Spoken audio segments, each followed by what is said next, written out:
Welcome to the Horse Talk Show You never heard of a talking horse? with your host, Louisa Barton. I want to be a famous rider. I should like to race. Presented by Peterson and Smith Equine Hospital. Truth is, I help horses with people problems. Now here's the Brit on the bit, Louisa Barton. Yeah, baby. The Larson family has been farming hay in Idaho for generations with a mission to always provide high-quality hay products at a fair and reasonable price. Larson Hay loves to meet new customers while always honoring the ones they already have. Find Larson Hay on the web at larsonhay.com, like them on Facebook, and definitely visit one of their locations. Larson Hay, Idaho's finest alfalfa, and our television broadcast sponsor.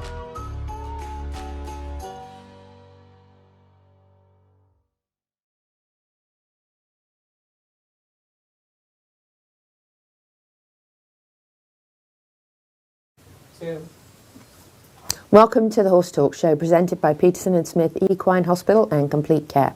Thank you to Larson Farms, our broadcast sponsor, Idaho's finest alfalfa. If I sound a little froggy, it's because I am. I did actually take a coronavirus test this morning, which was negative, just in case. I've been purging my house and I'm horribly allergic to dust, so I imagine that's got something to do with it. I don't have a fever or anything, I wouldn't have come in. So just to let you know, if I sound a little froggy, you'll know why. I want to give you a few mentions here first before we start. And one is for my wonderful friend, Michael Cariglio, who is incredibly talented and painted this very beautiful portrait here of myself and Sonny. As most of you know that follow me, my 35-year-old Tennessee Walker passed away last June. And this is a photograph actually taken by Suzanne Suor at White Barn. She did a beautiful job. And Michael made it into this amazing painting. So we have his phone number up on the screen for you right now. If you would like a painting done, he's I've seen ballerinas and, oh my gosh, all kinds of things. It's not just animals, but he is particularly good at animals. And I have now commissioned him to do a painting for me of Aries. For those of you who follow me on social media, you know that 3 years ago I adopted a dog from Vocal. I actually went to adopt a puppy with my son Edward, and most of us that have horses certainly have four-legged barn buddies for our horses. And when we went there, we fell in love with Aries, and we knew as a Staffordshire Terrier at almost 10 that she probably didn't have more than a few years, but we didn't want to leave her at a shelter, even though Vocal is a very, very good shelter. We wanted to give her a wonderful home life, and she is the grey and white dog in the photos if you're watching either on Equus television or on social media. She was a wonderful, wonderful dog. Loved everybody. She loved people. She loved food. She really loved food. She counter-surfed a lot. She loved cats. She loved everyone. And did I mention how much she loved food? Oh, she loved food. Anyway, she got very, very sick on New Year's Day, and then the following day I took her to the veterinarian on the Monday and ended up having to take her back on the Wednesday because she was no better. And then I took her to the University of Florida Emergency Pets Clinic, and they really couldn't do anything for her. And we had her on antibiotics and some painkillers and things, and we were doing all we could. And on the last day, she was circling and collapsing and didn't seem to know where she was and was fully disoriented. And sadly, on Friday, we had to make a decision to send her on to doggy heaven because she was in a lot of pain and she was suffering. So anyway, a tribute to Aries today. She was really a special, special dog. And even though I miss her every minute, never ever regret the fact that we adopted an older dog who actually turned out to be such an incredible, loving pet. She slept with me every night. I know people have anxiety pets, and certainly through my car accident last year, she was definitely my anxiety pet. And I kept her close, and she was with me all the time, and all the time that I was at home she was cuddled up. And she did I mention how much she loved food? Gosh, she loved food. Counter surfer. If you left anything on the edge of the counter, it was gone. She just loved to eat, and yeah, special. And Aslan, my other pup, who's adopted from the Humane Society, absolutely adored her. In the last few days, he was licking her face and loving on her like he knew. And he is terribly depressed right now at the fact that he doesn't know where his best bud has gone. So trying to keep him entertained and happy, and we're all just kind of struggling on with missing her, but she was super special. And even the cat's missing her. But like I said, no regrets. And you can check out the Humane Society here in Marion County or Vocal for these wonderful dogs that nobody really wants to take because they're not necessarily a breed that people think is friendly. They're wrong. It's an absolutely amazing breed, and the Staffordshire Terriers are incredible. I want to do a mention also for Equiceptional Media. As you can see, I have my cap and my cup here. Gigi and I's company, based here out of the chamber, and did a really nice job live streaming the air show jumping that went on this past weekend and week at the Florida Horse Park. And we absolutely love the Florida Horse Park. It's an incredible venue for anything and everything. 500 acres of beautiful expanse there. We can be outdoors. And that was January 5th to the 9th, and then coming up January 12th to the 16th. And that's the Florida Horse Park Winter Classic. And that is a boutique horse show, Ocala's boutique horse show, and really, really nice to see Colin Solom do so well, and then Sean Wardley as well, of course, who are top riders. And Colin is actually from Williston.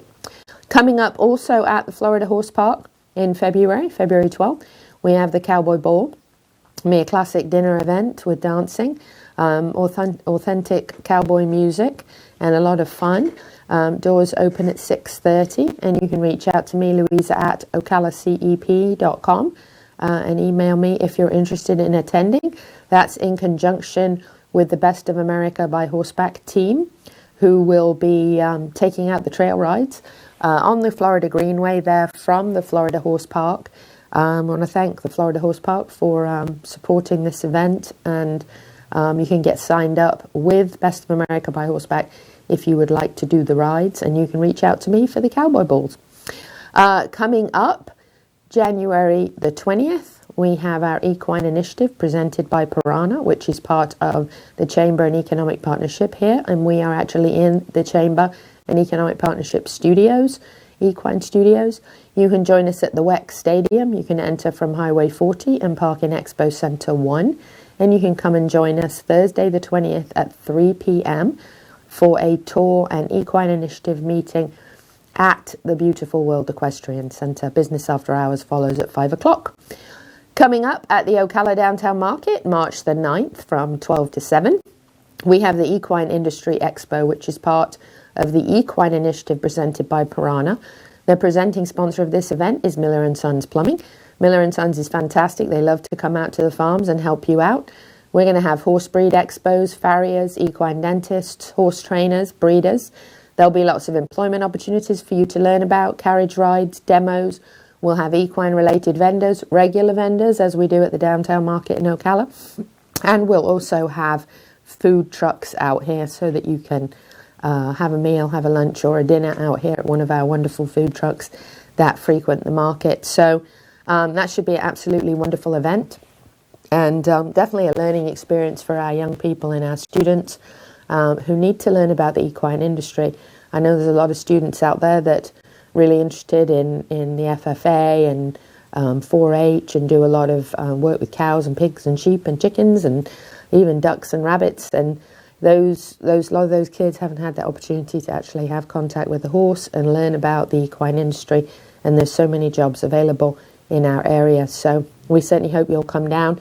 This event is all completely free, sponsored by Miller & Sons, as I said, and we've got some supporting sponsors that are helping us out with some of our print material, Loco Graphics, and also Equiceptional Media should be doing some live streaming. and be able to bring you some of the demos live onto social media. So we're excited about that and looking forward to it. Coming up, we've got Dr. Adam Cayot. We're going to be chatting a little bit about pre-purchase exams and vetting a horse. And then we're going to have Thalia Fisher join us by phone. We're going to talk a little bit about their rescue organization. So stay with us on the Horse Talk Show. We'll be right back.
This show is brought to you in part by DAC Vitamins and Minerals of Florida. All horses need a solid immune system, excellent joint support, a healthy gut, and DAC has all the vitamins and minerals they need with the NASC stamp of approval. So like them on Facebook now or go to feeddac.com. DAC, it makes a world of difference. With over 70 years of collective experience in the horse industry, Lip Chip was built with integrity by horsemen for horsemen. Introducing the Chip Link system, powered by Lip Chip, where a 15-digit unique ID becomes a key to unlock not only identity, but also health paperwork, owner information, and even photos of each horse. So simple, even a child can do it. The future is here. The future is Lip Chip. Enhance your horse's performance, fitness, strength, and rehabilitation with state-of-the-art equipment. ETI treadmills offer the finest European engineering, the highest quality filtration, and no chemicals are required. Follow Equine Therapy International on social media or at equinetherapyint.com. Equine Therapy International provides technologically advanced therapy for horses worldwide.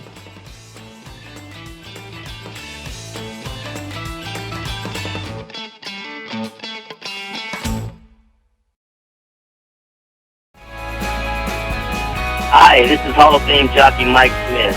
We're listening to the Horse Talk Show.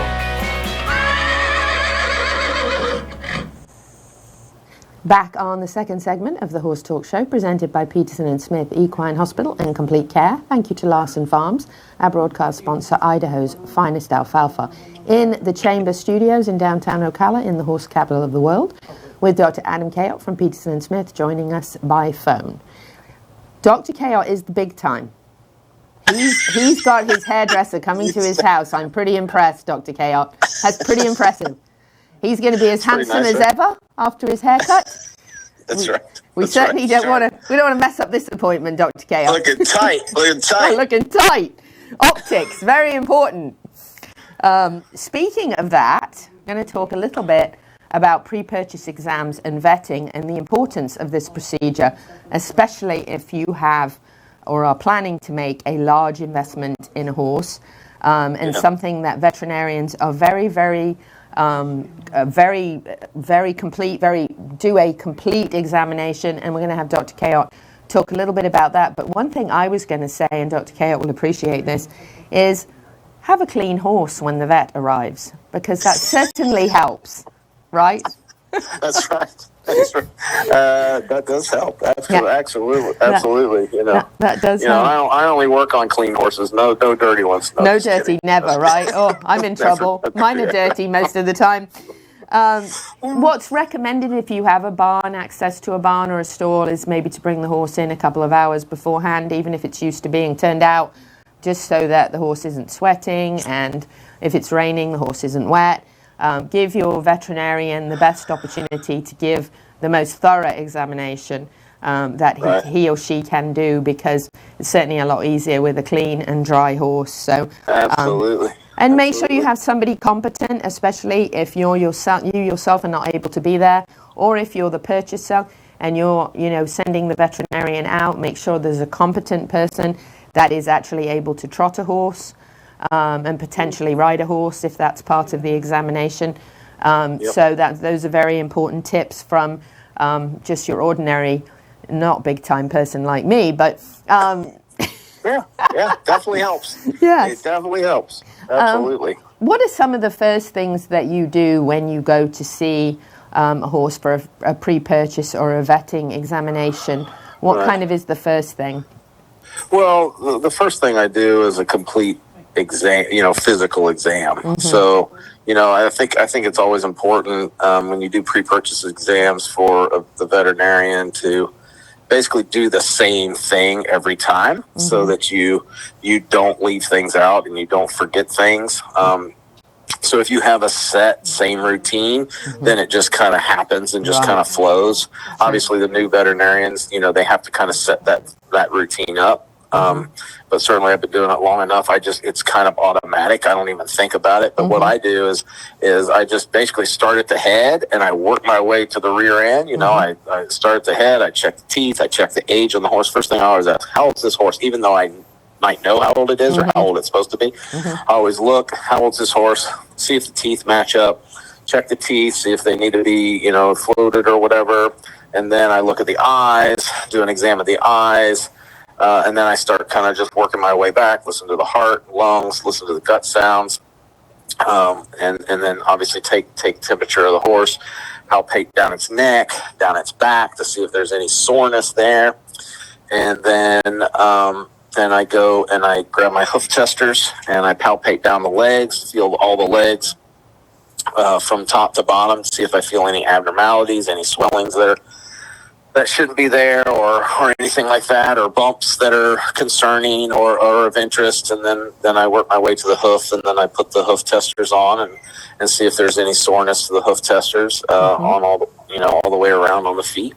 A little tip right there at the feet also, something that I read in my research is that no loose shoes if the horse is shod. That doesn't help the veterinarian at all. So either a fresh shoeing, or make sure all 4 shoes are on and we don't have a loose shoe, because that certainly can affect the examination, especially once you start the trotting and all of that makes it very difficult. Oh, absolutely. So, that could. So a hint there. Yes. Yeah, absolutely. It could present itself as a lameness, right? Which you don't want, right? Nobody wants to buy a lame horse. Nope. So, I work that around, make sure that obviously the shoes are on if they have shoes. And then, they don't, all horses, they don't necessarily have to have shoes. Right. Some do just fine without, but certainly if the shoes are there, you kind of want to look and see how they are. Are they overdue being done? What type of shoe is the horse wearing? Is it a plain aluminum shoe? Is it a plain steel shoe? Is it, any pads? any pads, any wedges, anything like that might be of interest. So, so then I typically take them out, and then I flex the joints. So I flex the knee joint, all 4 fetlocks, the hock, and the stifle joints. And obviously, I do that individually, and then I have them trot off and see if there's lameness presented by stressing that joint. Now, if there is, that doesn't, that's just part of the puzzle. It might mean something, it might not. But certainly it's part of the exam. And then generally I will have them work on a lunge line. If they lunge, I don't usually have them ridden, but I have had them ridden. And obviously if the buyer requests that I watch it being ridden, I will. And then after that's done, obviously I'm making notes of how that horse is performing during the exam. And then we generally move to radiographs, whatever they want x-ray. Obviously it's a full range of, from nothing to, I want everything x-rayed on this horse, and I think you look at it as it's kind of an insurance policy. It certainly is not a guarantee that this horse is going to be able to do what you're going to do and do what you want to do. And that's another thing. I'm not here to judge, is this horse able to do what you want it to do? I'm here to judge soundness and health of the horse. So I'm not. So you're not guaranteeing a Grand Prix win, right? I don't do that. Or a Kentucky Derby. Exactly. I don't come in as the trainer, right? I don't come in as the trainer. Certainly, buyers will ask me, to evaluate the manners of the horse, which I'm fine to do. Is the horse sweet to be around, kind, or is he a jerk? And I certainly do that, but I try to stay out of abilities, because I can't really determine that. So that's kind of where there are some limitations, and like I said, certainly they're not a guarantee of anything. It's basically a snapshot in time of this horse, and we just try to discern how we think this horse is going to be, and the current health and soundness of the animal at that point. So makes sense. Now, do you check for a microchip when you're there? I don't typically check for a microchip at this point. There's still a lot of horses out there without them. I will if I specifically am asked for one, but I don't typically check for a microchip. I'll ask if the horse is current on the Coggins test. If it is, then that's cool. If not, I generally pull one anyway, and then we can do drug screens and things like that if the purchaser is interested in doing that sort of thing. But I don't typically check for a microchip. Okay, and then you will give then an overall report to the tentative owner with all the details. Yep, I give an overall report. Basically all my findings, and certainly we could discuss pluses and minuses to those findings. There's no perfect horse out there. They all have something. So it's just a matter of... I was about to say just like men, and then I thought, no, I'm talking to one. Don't say it. Don't say it. He'll be perfect. He'll be perfect after his haircut. CG just gave us the wrap-up sign. So Dr. Cayot, have a wonderful haircut. I know you'll be as handsome as ever. Thank you so much. Have a good one. You too. Have a great week. We'll talk to you next week. All right. Bye-bye. Dr. Adam Cayot with Peterson and Smith Equine Hospital and Complete Care. We'll be right back with Thalia Fisher. Stay with us. Thank you to our presenting sponsor, Peterson and Smith Equine Hospital and Complete Care, and Larson Hay, our broadcast and television sponsor, plus supporting sponsors, DAC Vitamins and Minerals, Seminole Feed Stores, Piranha, TT Distributors, and the Hilton Garden Inn, downtown Louisville.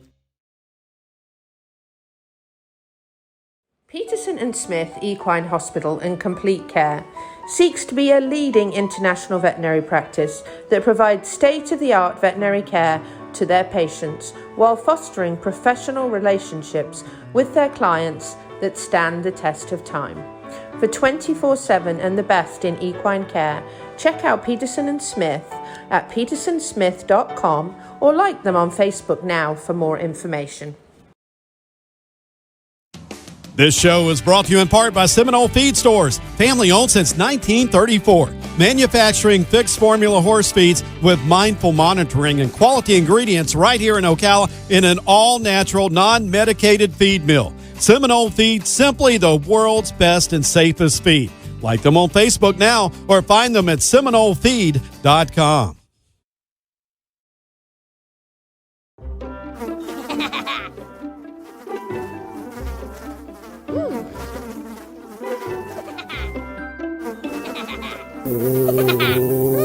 Horses. Piranha! Oh no! Oh, the humanity!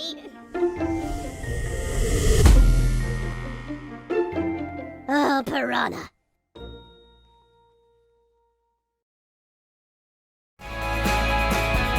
Hi, this is Hall of Fame jockey Mike Smith.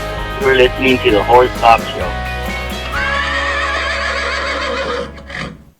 Back on the Horse Talk Show, presented by Peterson and Smith Equine Hospital and Complete Care.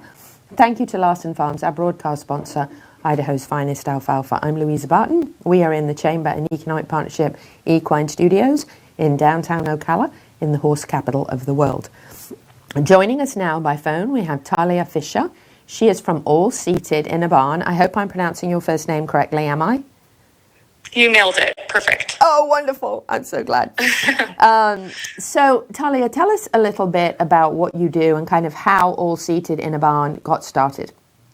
Yeah, absolutely. So we rescue horses and donkeys that are at risk of essentially shipping to slaughter, who are kind of stuck in that pipeline.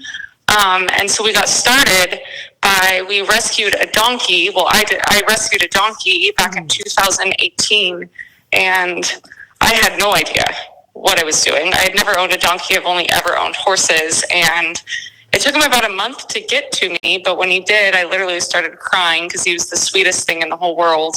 Oh. And I couldn't believe a donkey, that. Just to interject. Do you? Yes, I do. And I love her. She's so funny. I know where stubborn as an ass came from now, though, because she does have her moments. But yeah, she's a lot of fun. They're so much fun and they're so smart. And I was just like mind blown. And so all of my friends and family and everything started coming over and meeting him because they had never met a donkey before.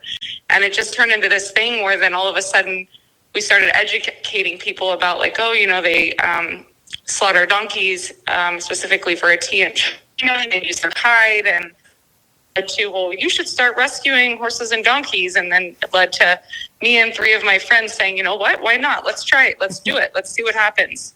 And one turned into three, turned into five, turned into hundreds. Yeah. And then here we are, 2022 and moving forward. Gosh.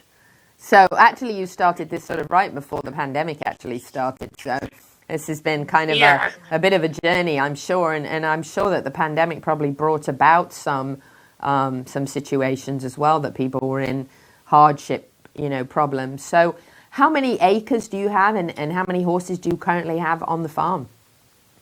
Well, so we actually, it's more than just one location. Okay. So we have several locations. We have a couple in Bakersfield, California. And then we also have several fosters. We have a trainer down south that has about 17 of our horses that are in constant training and like just keeping them in shape, exercising and making sure that they're doing what they need to do to stay healthy.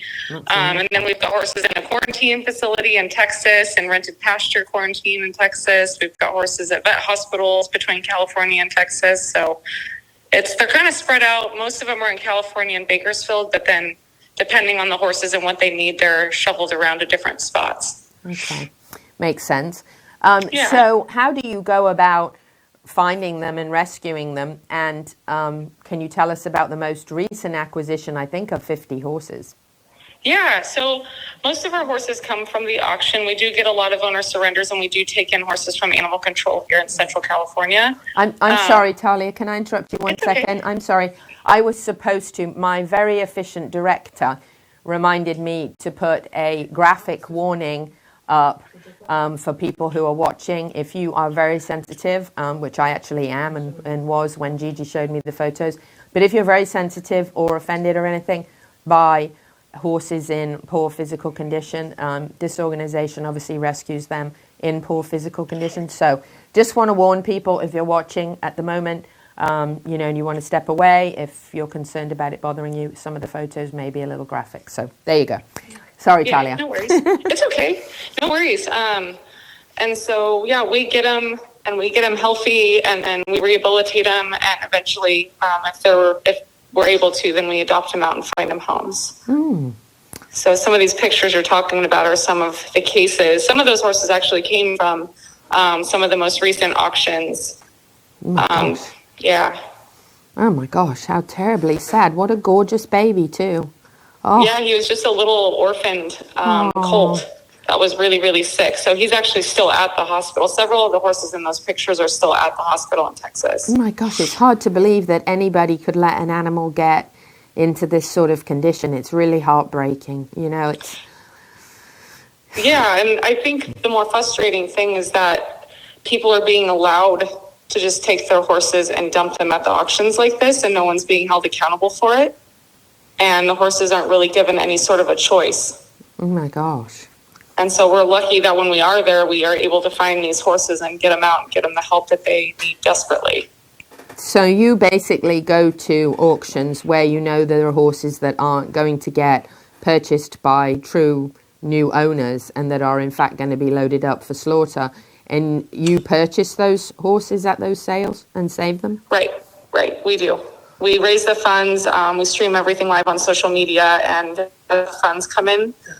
We do what we can and what we're able to do. Oh my gosh.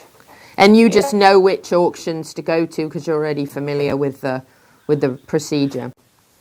Yeah, well, so we've been to the local auctions here in California, but what we've found is that the majority of like the largest auctions in the country are actually taking place in the Midwest and in Montana. But we obviously, the Midwest is where we've always gone because we're actually allowed to get into the pens and take videos and take pictures.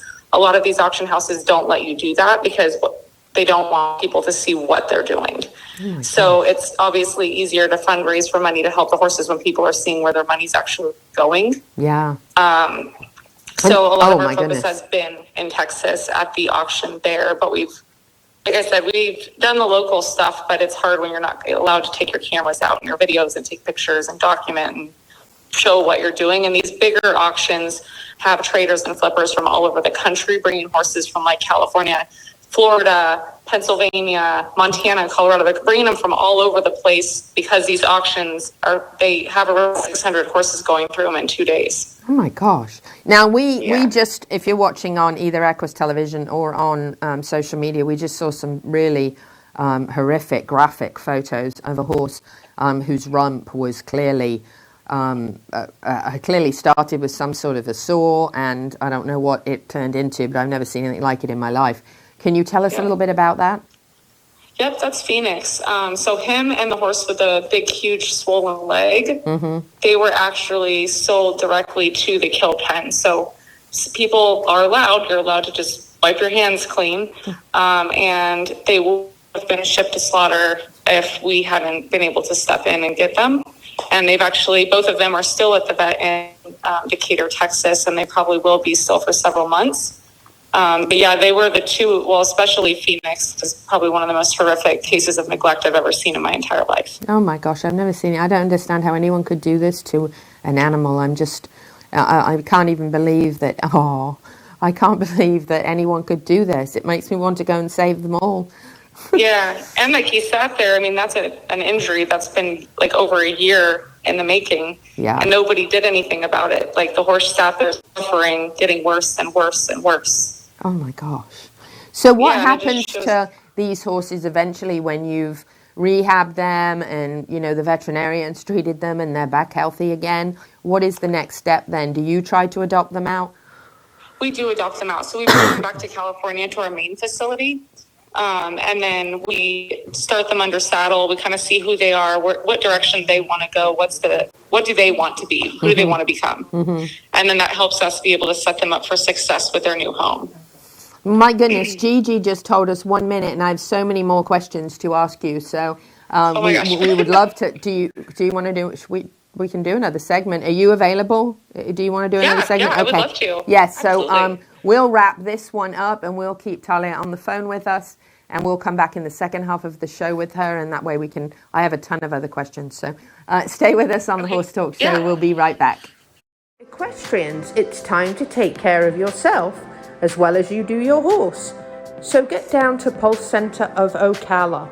The PEMF wave is safe, and it's a therapy that charges your cells and allows them to function at their fullest capacity, so you heal much faster. Check them out at pulsecenterfl.com now and tell them you heard about it on the Horse Talk Show for a free demo.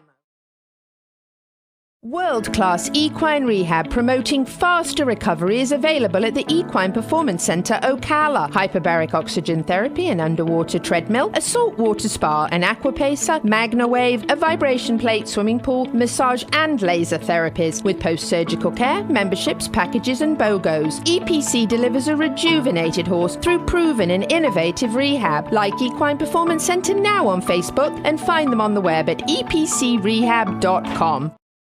The Larson family has been farming hay in Idaho for generations with a mission to always provide high-quality hay products at a fair and reasonable price. Larson Hay loves to meet new customers while always honoring the ones they already have. Find Larson Hay on the web at larsonhay.com, like them on Facebook, and definitely visit one of their locations. Larson Hay, Idaho's finest alfalfa, and our television broadcast sponsor.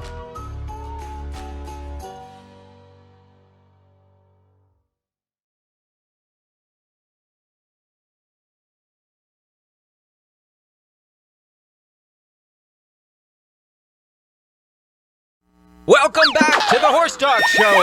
You never heard of a talking horse? Well, listen to this. With your host, Louisa Barton. What does it feel like to be in love with a horse? Presented by Palm Chevrolet, your hometown Chevy experience. Back in the saddle again. Now, here's your pretty Louisa Barton. You're fab. You're switched on. You're a bit of all right. Yes. Yeah, baby. Yeah.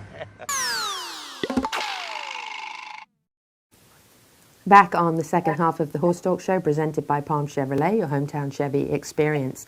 Thank you to Larson Farms, our broadcast sponsor, Idaho's finest alfalfa. We are in the Chamber and Economic Partnership Studios, Equine Studios in downtown Ocala, in the horse capital of the world. I'm Louisa Barton.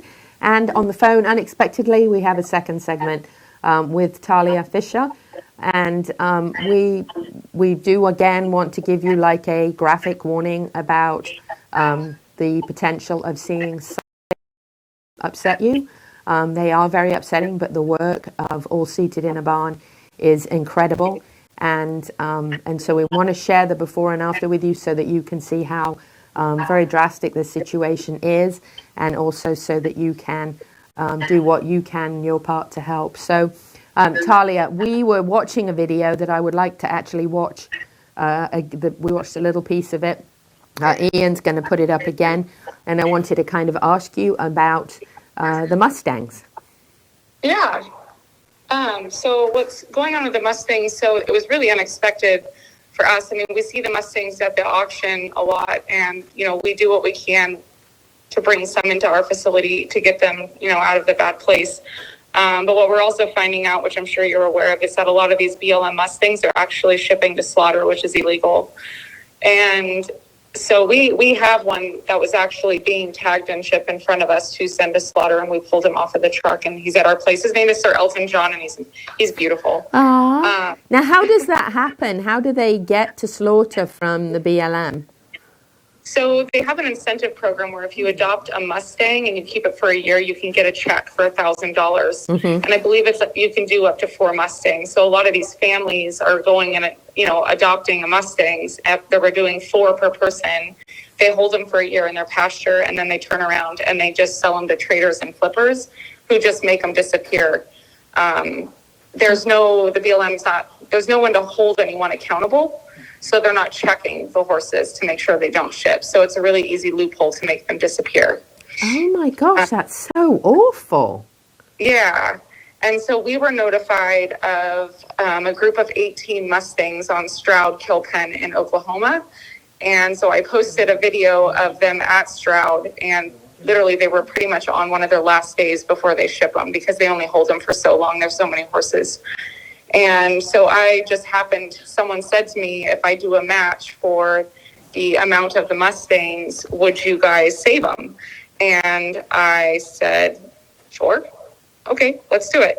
I'm not one to turn things down, and I always find a way to make it happen. So unexpectedly, we raised the funds and the match within like 2 hours. Wow. It was insane. And so we sent in the money. So now we have 18 Mustangs under our care that we currently have in quarantine on a pasture in Texas that'll stay there for up to a month. And in the meantime, I'm reaching out to like Mustang sanctuaries just to see if there's anyone that can help, but a lot of them are full right now. And then we'll start slowly bringing them over to California to one of our partner facilities to start kind of, seeing who they are, if they're bonded with someone, just trying to set them up for success, whether that means they're getting trained under saddle or we continue to hold them until we have pasture available for them to just go run free on. Wow. Oh my gosh. Well, yeah. that's really amazing. Now, recently there were 50 in Texas that you saved, and they were from an auction also. And those were a variety of different breeds, right? And these are some of them Correct. that we're seeing. Yeah. Correct. Yeah.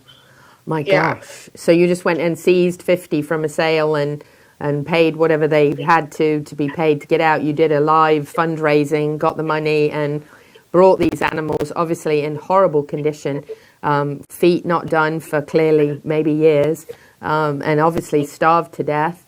And we've seen things like matted eyes and cancer. Yes. Blood cancer. Yeah. There's actually a picture of a baby with a broken leg that they ran through the sale. And it was heart-wrenching.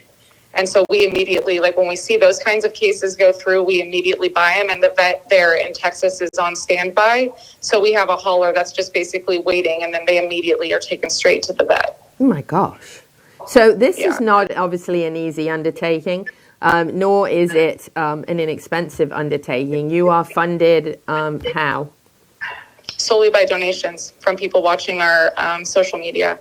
Wow. Yeah. That's incredible. And are you guys a 501c3? Yes, we are. Wow, that's incredible. So so it's a actually tax deductible, perfectly legally and all above board to do a tax deduction for donations to 501c3s, which is wonderful. And people can find you on Facebook. I'm guessing you and your friends must have been all seated in the barn the day that you decided to start this. Yeah, actually, well, we were, and then my sister, we were trying to think of a name that kind of brings everyone together under one roof for a cause. Mm-hmm. And so that's kind of how the name came about, was just all seated in a barn. And we didn't want to do the barn because there's a lot of barns around the world. Mm-hmm. So we just said a barn to make it just where it's not about just us two. Anyone can be seated in a barn trying to make a difference. Yes, absolutely. And I bet you've seen a lot of success stories from your program. And have you seen a lot of horses go on and get new owners and be loved?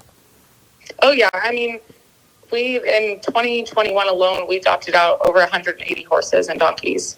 Wow. So we have a pretty high success rate, and people love them. And so we get updates all the time. We post the updates on our social media all the time with before and afters, and we really try to do our best to make sure, because people remember a certain horse and they want updates, and so we're happy, we'll update anyone. That's so wonderful. So the success stories are obviously the goal is to rehome the horse. And is there a good for the applications that come in? Absolutely. Absolutely. My friend Leanne, who's been there since the beginning, she considers herself a Secret Service agent at this point. Vetting these people out. Oh, that's wonderful. So she is making sure that they are like a thorough home check or a farm check, making sure that the horses are going on to a much better home for the future. Very much so. A friend of mine put it one way. He runs a donkey sanctuary, and he won't adopt the donkey out unless they can do better than he is doing by the donkey.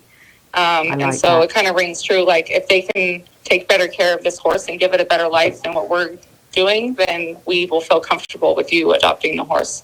But if any part of us doesn't feel that way, then you're definitely not adopting the horse. Wonderful. So how do people find you? Social media, website, and and they can make donations that way as well? Yep, social media, the website, all of that. Wonderful. So they go to All Seated in a Barn on Facebook and you Instagram, and then you also have a website, All Seated in a Barn, so people can make donations and help you guys and support this. That is really an incredible story. Well done.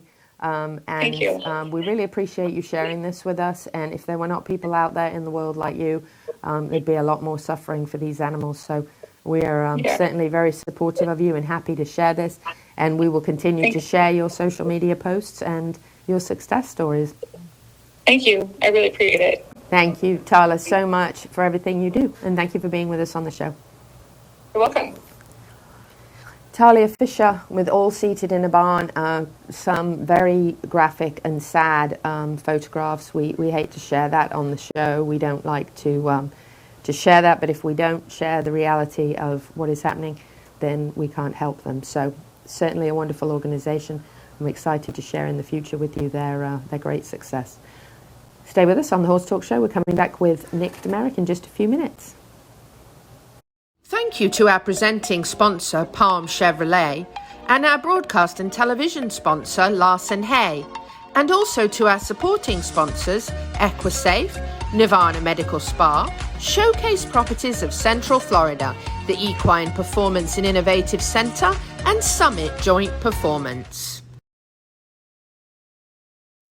This hour of the Horse Talk Show is presented by Palm Chevrolet in Ocala, where the entire team is committed to making your experience in sales and service hassle-free and easier than ever with no games or gimmicks. Come in and visit on Southwest College Road or online at palmchevrolet.com. A second-to-none experience with all the amenities. Palm Chevy, find new roads.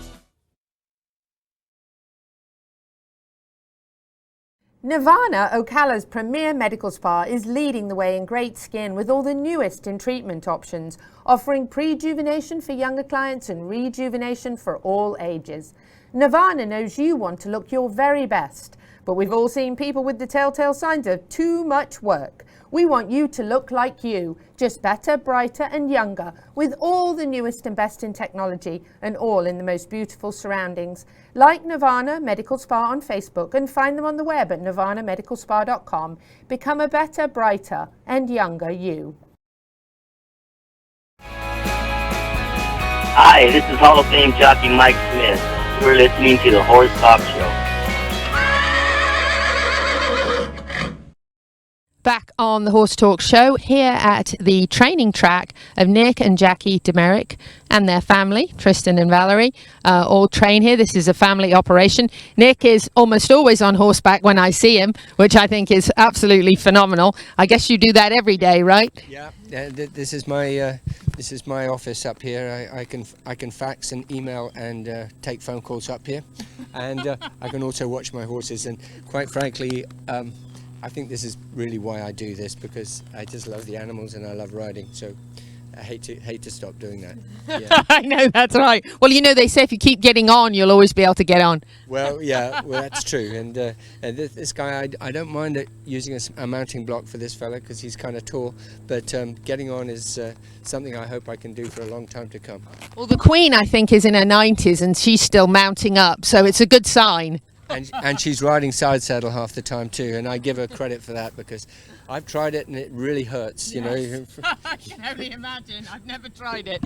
So we're talking a little bit about the training process. We shared with you what Jackie does in the round pen, and now the horses come to the track, and Nick has shared a little bit with us about that process and kind of going through the stages of a little bit at a time and building up until they go. And also I like the fact that you make them go alone to help them with the herd bound kind of a part of it, and also then go together so they're not shocked when there's a horse running neck and neck with them. So I think those are all really, really good for the horse.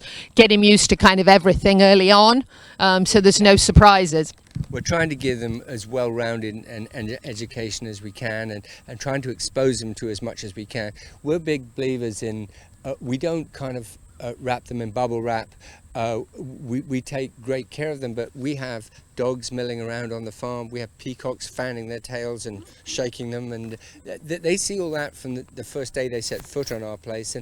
And I think that helps produce a more relaxed, centered, and professional kind of athlete, where they're not just so coddled that anything happens out of the ordinary and they kind of lose their marbles. So we're big believers in that.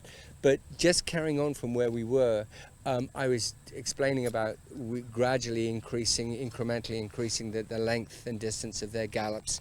When we get to a point where we have enough foundation under them and we're preparing for their next stage in their development and their education, at that point we'll start doing some little 2-minute licks, and this is a kind of a slight increase in speed, again head and head, working in company nearly always to start with, and little by little, week by week, we'll start building that process up to where they are eventually on a breeze schedule, and depending on whether they're going to the racetrack or to a sale, we will tailor the program to fit the needs or the destination of the various individuals. So when they're breezing, then there's a lot of extra care that's involved with that. We poultice all our horses after workouts, and they're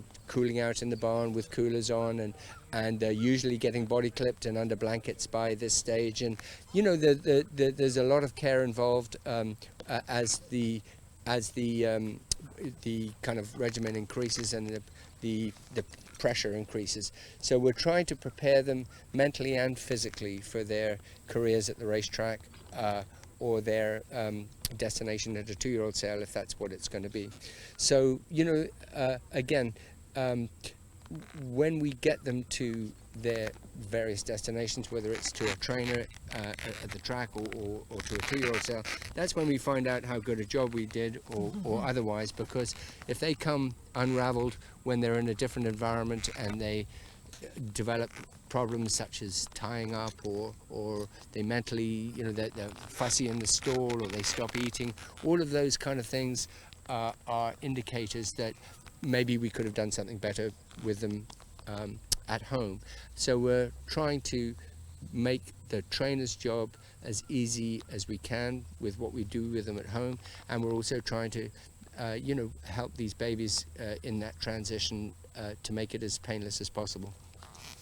Wonderful. And then as far as the gait goes, that process, I see they're just coming through when they come up, so they're getting used to that very, very early on. That's a good question, and we're big believers in that. We're big believers in that. As you say, all our babies walk through the gates every day, and that way when we start doing more gate work with them, which we do, it's an easy transition. The first stage we'll close them in the gate and climb up next to them so that they see somebody above and behind them, which is always a little bit of a potential threat to a young horse, and get them relaxed doing that, and then we'll jog them out, and again, little by little, we'll start to increase the speed at which we let them come out, and eventually we'll pull the cord and the gates will snap open like they would at a racetrack, and we need them to breeze nice and straight and professionally out of the gate, and then continue into a full-blown breeze. So yeah, that's another part of the process that's important, and again makes the trainer's job the other end easier. At least we hope it does. And tell us about this guy. This guy who's getting a little impatient now because he said, I've been standing here for quite a while.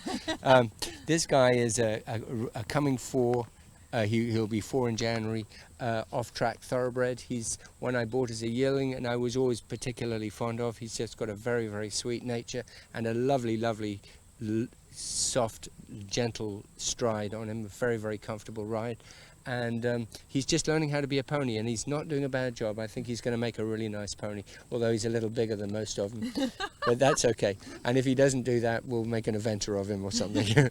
There you go. I'm not going anywhere, I can tell you that. Oh, that's good. So last comment, Nick, about kind of what you think is the most important part of this whole process between I thought he was coming over the top, between you and Jackie with the starting process, and you've been doing this for a few years, so for a year or two. Yes. What, 30? It's actually more like 40, believe it or not. And really? Yeah, I know. hate to think in those numbers, but that's what it is. And yeah, we set up camp in Ocala. We were married in '83, and we'd been together a year before that. So do the math. It must be getting close to 40. What's that? About 39 years. Yes. Yeah. So anyway, but yeah, we're very fond of Ocala. It's been good to us. Our kids and our grandkids were all born and raised here, and frankly, I couldn't imagine a nicer environment to raise a family. And most important thing about the training process to you to make a really well-rounded horse, what would that be? You know, I think that you can't really peel off one step in the process and say that's the most important part. What Jackie does with them is paramount. I mean, it's absolutely critical that they come to me for the next stage in the right mindset and physically and mentally prepared. But truthfully, the whole process is important, and I think, you know, it speaks well for... Up in those stirrups again. Yeah, there you go.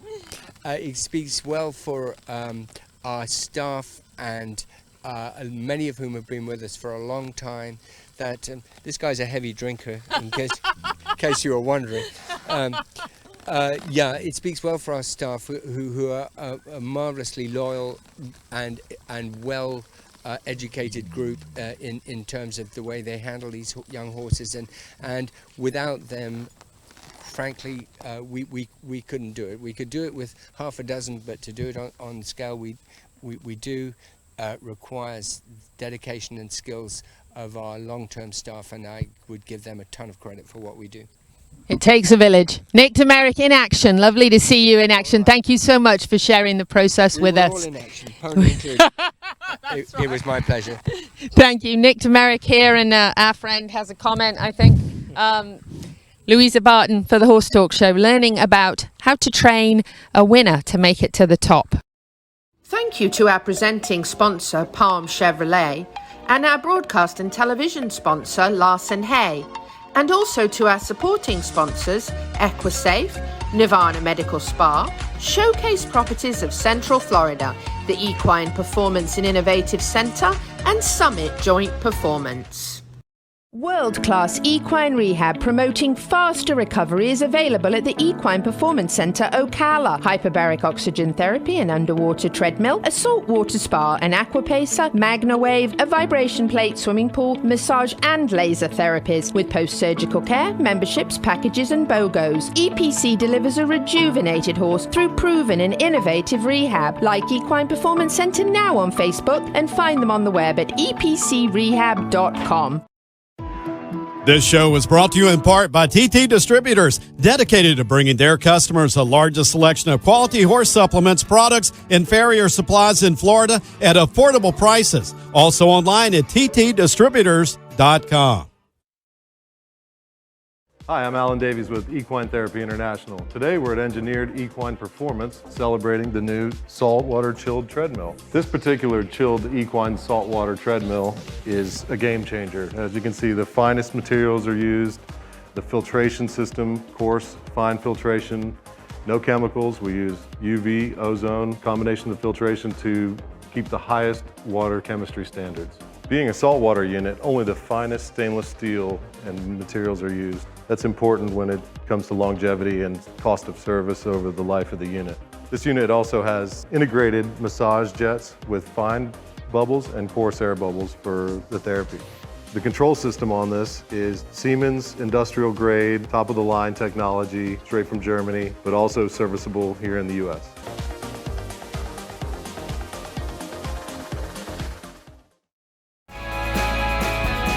Hi, this is Hall of Fame jockey Mike Smith.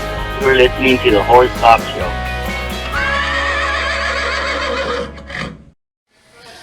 I'm Louisa Barton with the Horse Talk Show here at the Equine Performance and Innovative Center in Ocala, the horse capital of the world.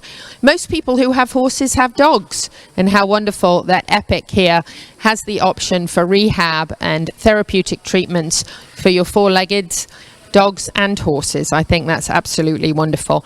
So we're here with Mary Zellick now, and Eve, her dog, has been visiting Epic, and I want to talk to her a little bit first of all about some of her health concerns with Eve. One of them, of course, is that she is three-legged. Mary, thank you for being with us. I think it's absolutely amazing that you've given Eve a wonderful, obviously, second chance at life, and taking such wonderful care of her here at Epic. Tell us a little background on Eve and how old she is and how she lost her leg, and just share that with us. So Eve just turned 10. She just turned 10, right, Thanksgiving. And about 5 years ago, she had injured what to us is our ACL. And we left in July to go to Michigan, and we came home, and she was holding her leg up in the air. So we assumed she had done the same thing. She had injured it. And we took her to the vet. He did an x-ray of it, and immediately said, I don't like the way this looks. This isn't just a torn ACL. But at the time, she was still running around, and I mean, she was holding it in the air, but she was running around. She wasn't acting like she was in any pain. So we just weren't 100% sure of the diagnosis. So we were going to take her and get a bone biopsy done. So we took her down to Blue Pearl in Tampa, and they were going to do a bone biopsy, but when they went to do the bone biopsy, it fractured. And they said we could either take her home and let her live out whatever life she had left, but it would never heal. Or we had to make a decision right then and there to amputate the leg. So we amputated it, and that was a lot. It required 24-hour-a-day care at home between the four of us and my family, between all the different medications and caring for the wound. And she healed up from that quite well. And then they wanted to do chemo on her, and we were 99% sure no. But the vet explained that it does not have the same effects on humans as it does people or dogs. So we decided to go with it and for at least one treatment and see how that worked out. Well, she had absolutely no side effects to it. She did absolutely wonderful. She ended up having 5 treatments. And then her vet, Silver Spring Shores Animal Hospital, said it would be a good idea for her to do this aqua therapy to strengthen the leg she had left back there, because we have a 2-story house, so we have to hold her up, her hind end up as she goes up the stairs. Aww. And she wasn't really putting any weight on that leg. So he said, find a place you can take her that will build that strength up in that leg. So I did a little calling around. We ended up here, and she's been doing this. I'm not sure exactly how many treatments. She's got 15 treatments she's going to do total. And it's hard for me to tell a difference. Everyone in my family says that they can see huge difference, but I don't let her do a lot of stuff because I'm paranoid. I'm afraid she's going to hurt her other leg. So and she knows it too. So when she's around me, she kind of acts more babyish around me, and doesn't do a lot of things. But for everyone else, they kind of make her do it. So, but she has built this strength up in that leg, and it's doing really well. The people here have been fantastic. And she started off 5 minutes doing this, and she's up to she did 20 minutes a couple weeks ago. And then she hasn't done it for a couple weeks. And then here today, she did 17 minutes today. So when you first brought her for the first treatment, how did you said she did 5 minutes. How did she react to going into the treadmill? Was she scared? Was she not sure what's going on? Or is she a water dog anyway? I know a lot of this breed like water. Well, that's what they tell me. She's never been in water. I don't have a pool, so she's never been in water before this. So this was her first time. She was a little not quite sure how everything was going to happen when she went in there, but the first time she didn't know it was going to happen, so she walked right in. She whines and cries the whole time she's in there, but as soon as she comes out, she has so much energy and she wants to run around out here and stuff. So she still whines and cries when she's doing it, and she doesn't appreciate it, especially on these cooler mornings. But I think it's doing great for her. Not only that hind leg, but her front legs. She's getting exercise on too, because we can only at home take her for really short periods of walks around the subdivision. So here she's getting most of her exercise she's doing here.